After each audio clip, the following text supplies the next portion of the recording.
Hey Trailblazers, today we're going to talk about how to share a report or dashboard folder.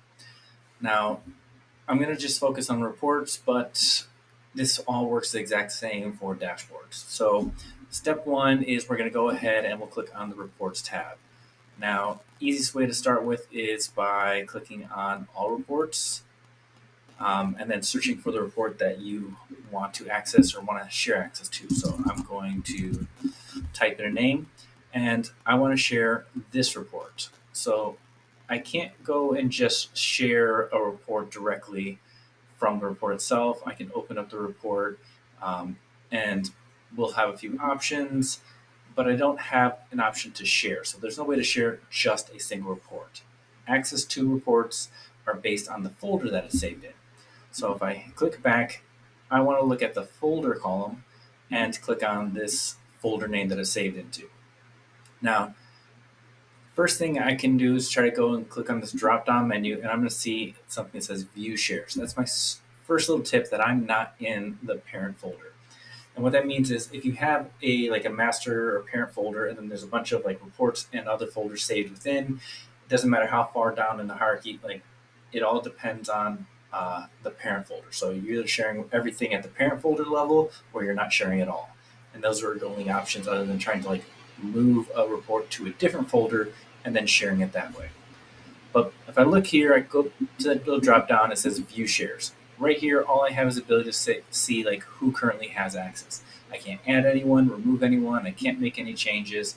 That's tip number one. The other is I can see that this is part of a subfolder. Now I named this parent folder and subfolder, so it's very obvious yours will have some other kind of name. But because I see dot dot dot slash parent folder carried into subfolder, I know that I need to work my way up. So I'm going to click here, and now that I can see it says all folders and parent folders, I'm in the main central folder, and you can see I have an existing report here as well as that subfolder that I was in. Now I can actually start going to the sharing settings. If I go and click on this drop down arrow, I should see share. If I still see view shares, that means that I don't have manage access to this report folder. If someone else does, and I'll have to reach out to them. So if you still see view shares and you're at the parent folder, you'll have to reach out to whoever has manage access to see if they can update or share that report for you.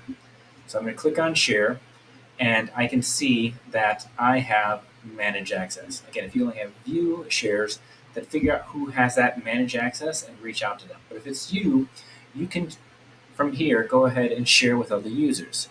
Now, your options are share with based on users and public groups. I see roles, and subordinates. You probably won't see this because most users don't have access to view roles or the role hierarchy. So your options are limited to users, which means I'm going to share with the individual, or public groups.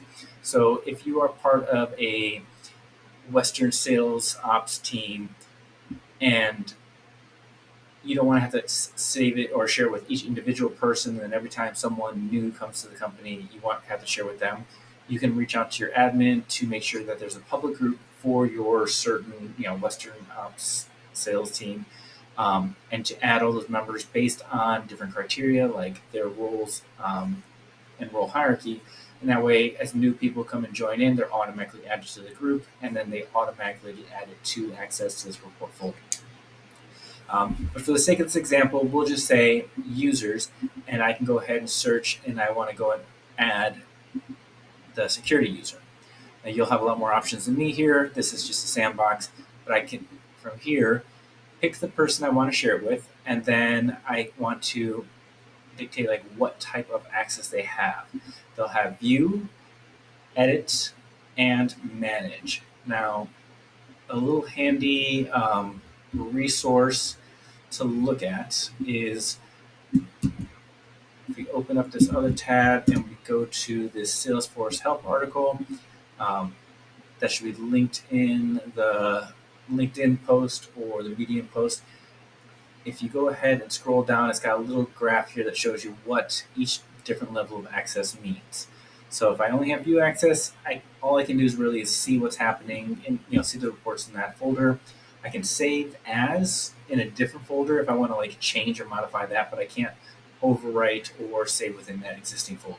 I edit, I can do those things, but I'm still a little bit limited what I can do. If I have manage, I can do all these extra things like share the folder, change the folder's name, sharing settings, or just completely delete that folder itself. So this, for the security user, I want them to be able to edit and work within that report folder, add their own reports and stuff like that, because I think it's important that we're all going to be sharing and making sure we're looking at the same kind of data and resources. Now, if I were just to hit done, and then I go back, you're going to notice that, wait a second, the security user hasn't been added. It's because you got to make sure you hit the share button. I know it seems obvious, but I do this probably like 50% of the time. I forget to click on that share button. So we'll go ahead and add security user, and we'll give them edit access. Let's see if there's any public groups in here. All I have is all internal users. If you want to do this, this is another option that you can do. This is kind of a default public group that's in every Salesforce org, and that basically means like, hey, I only want my team to be able to edit it, but I want all users in the company to be able to view it. So I'm going to add that public group as well, so I can open up access to all users. Now I can see that they are down below here. I can see who all has access, and I'm going to go ahead and click done. Once I do that, now if I were to log in as a security user or any other user, I could check and confirm that they have access now to this report folder and anything that exists within it. Hope this helps. Happy trailblazing.